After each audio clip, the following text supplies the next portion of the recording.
ఆంధ్రప్రదేశ్ మరొక bumper chance కొట్టేసింది. ఇంకా స్పష్టంగా చెప్పాలంటే విశాఖపట్నం మరొక భారీ పరిశ్రమకి కేంద్రం కాబోతుంది.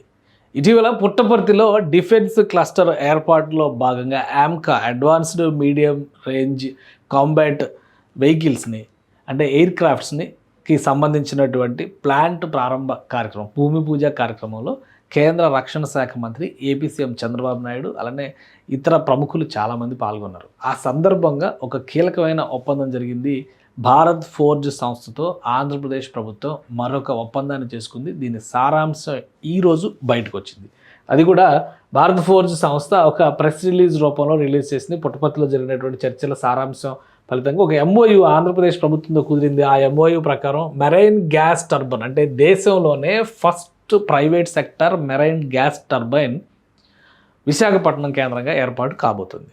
సో దీనికి సంబంధించి ఒక 80 ఎకరాల భూమిని రాష్ట్ర ప్రభుత్వం అక్కడ అలాట్ చేయబోతుంది. ఆల్రెడీ విశాఖపట్నం అంటే eastern naval command head quarters, అనేక రకాల వాహక నౌకలకి షిప్పులకి సంబంధించినటువంటి మెరైన్ గ్యాస్ ఇంపార్టెన్స్ చాలా ఉంటుంది. దాన్ని సప్లై చేసేటువంటి బాధ్యత ఒక రిజర్వ్ సెక్టార్ కింద దాన్ని ఏర్పాటు చేసుకునేటువంటి ప్రయత్నం భారత ప్రభుత్వం చేస్తుంది. అందులో భాగంగానే ఆత్మనిర్భర్ భారత్లో భాగంగా ఈ MGT repair overhaul and indigenous development కాంప్లెక్స్ని విశాఖపట్నంలో 80 ఎకరాల విస్తీర్ణంలో ఏర్పాటు చేయబోతున్నట్టుగా, అది కూడా అక్కడ ఒక డిఫెన్స్ మ్యానుఫ్యాక్చరింగ్ కారిడార్ని డెవలప్ చేస్తున్నారు. విశాఖపట్నంలో డిఫెన్స్ మ్యానుఫ్యాక్చరింగ్ కారిడార్స్ ఆంధ్రప్రదేశ్లో 4 చోట్ల డెవలప్ చేస్తున్నట్టుగా చెప్పారు.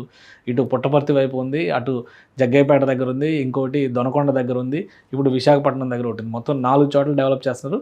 విశాఖపట్నం కారిడార్లో ఈ ఎంజీటీని ఏర్పాటు చేయబోతున్నట్టుగా అనౌన్స్ చేసింది భారత్ ఫోర్జ్ సంస్థ. భారత్ ఫోర్జ్ అనేక రక్షణ రంగానికి సంబంధించినటువంటి అనేక ఆయుధ సంపత్తిని తయారు చేసేటువంటి ప్రతిష్టాత్మక సంస్థ.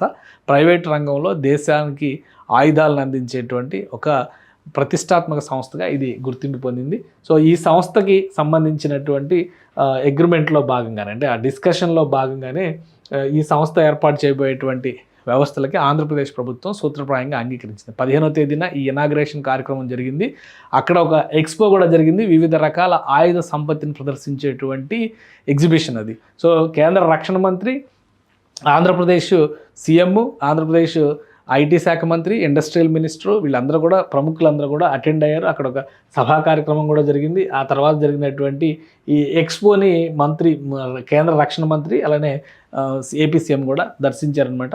ఇక్కడ జరిగినటువంటి డిస్కషన్స్ సారాంశంగానే ఈ డెసిషన్ తీసుకున్నట్టుగా భారత్ ఫోర్జ్ సంస్థ, కళ్యాణి భారత్ ఫోర్జ్ సంస్థ అనౌన్స్ చేసింది. ఇప్పుడు భారత్ ఫోర్జ్ చెప్తున్నటువంటి అంశాల ప్రకారం చూస్తే facility to set up over nearly 80 acres with in Andhra Pradesh defence manufacturing corridor Visakhapatnam. So విశాఖపట్నంలో వస్తుంది ఇది ఒక భారీ టర్బైన్. ఈ టర్బైన్ ఏర్పాటు చేయడం ద్వారా అంటే గ్యాస్ టర్బైన్ అనమాట, మెరైన్ గ్యాస్ టర్బైన్ ఇది. ఇప్పుడు ఇరాన్ యుద్ధం జరుగుతున్నటువంటి తరుణంలో ఏవియేషన్ ఫ్యూయల్ దగ్గర నుంచి నార్మల్ పెట్రోల్ వరకు మనం ఎన్ని అవస్థలు పడుతున్నామో తెలుసు. ఇందులో భాగంగానే మొన్న ప్రధానమంత్రి యూఏఈ టూర్ వెళ్ళినటువంటి సందర్భంలో రిజర్వ్ వ్యవస్థలను ఇక్కడ ఏర్పాటు చేసుకునే విధంగా, పెట్రోలియం రిజర్వ్ సిస్టమ్స్ని ఏర్పాటు చేసుకునే విధంగా యూఏఈ ప్రభుత్వంతో ఒక ఒప్పందం కూడా కూర్చుకున్నారు. అంటే ఇట్లాంటి కష్టమైన పరిస్థితులు వచ్చినప్పటికీ కూడా కనీసం ఒక రిజర్వ్ ఉంటే కనుక ఇబ్బంది ఉండదు అనేది. అందుకనే ఇది నేవల్ డాక్యార్డ్ విశాఖపట్నంలో ఏర్పాటు అవుతుంది. అక్కడ ఐఎన్ఎస్ ఏకశిల ఈ స్ట్రాటజిక్ లొకేషన్గా దీన్ని గుర్తించారనమాట.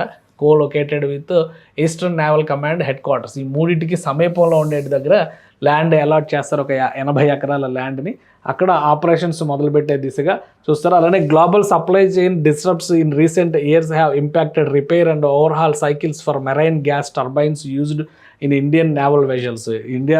ఇండియన్ నేవీకి ఉపయోగించేటువంటి నౌకలకు సంబంధించి ఈ మెరైన్ గ్యాస్ అనేది చాలా ముఖ్యమైనటువంటి పాత్ర పోషిస్తుంది. కాబట్టి దీనికోసం ఈ ప్రాజెక్ట్ని తీసుకొచ్చారు. దీనికి ఇన్వెస్ట్మెంట్ కూడా పెద్ద ఎత్తున పెట్టబోతున్నారు. రాబోయేటువంటి రోజుల్లో విశాఖపట్నం ఈస్టర్న్ నేవల్ కమాండ్ హెడ్ క్వార్టర్స్గా మాత్రమే కాకుండా రాబోయే రోజుల్లో యుద్ధ నౌకల రిపేరు, ఓవర్హాలింగ్, మెయింటెనెన్స్కి సంబంధించినటువంటి కేంద్రంగా కూడా మారే అవకాశం ఉంది.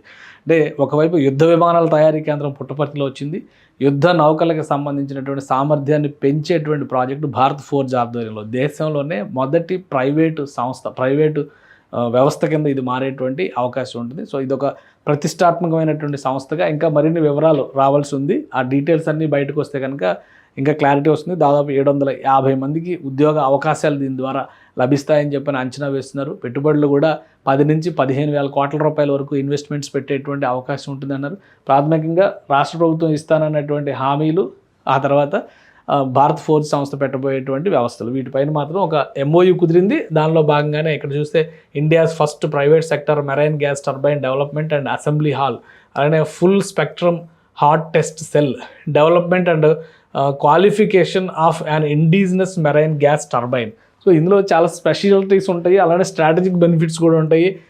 స్ట్రెంగ్థన్స్ ఇండియన్ నేవీ ఆపరేషన్స్, అలానే రెడ్యూస్ డిపెండెన్స్ ఆన్ ఫారిన్, దీనికి సంబంధించి విదేశాలపైన ఆధారపడేటువంటి తగ్గుతుంది. Addresses global supply chain disruptions impacting repair and overhauls. ఒకవేళ ఇలాంటి యుద్ధ సమయాలు వచ్చినప్పుడు మన యుద్ధ నౌకలకు సంబంధించినటువంటి రిపేర్లు కానీ ఓవర్హాలింగ్ కానీ ఇటువంటివి చేయాలంటే ఇబ్బందులు రాకుండా ఉండటానికి మొదటి దేశీయ ప్రైవేట్ రంగంలో ఏర్పాటు చేస్తున్నటువంటి MGTగా దీన్ని గుర్తించాల్సి ఉంటుంది. దానికి విశాఖపట్నం కేంద్రం కావడం అనేది ఆంధ్రప్రదేశ్కి గర్వకారణంగా మారేటువంటి అంశం.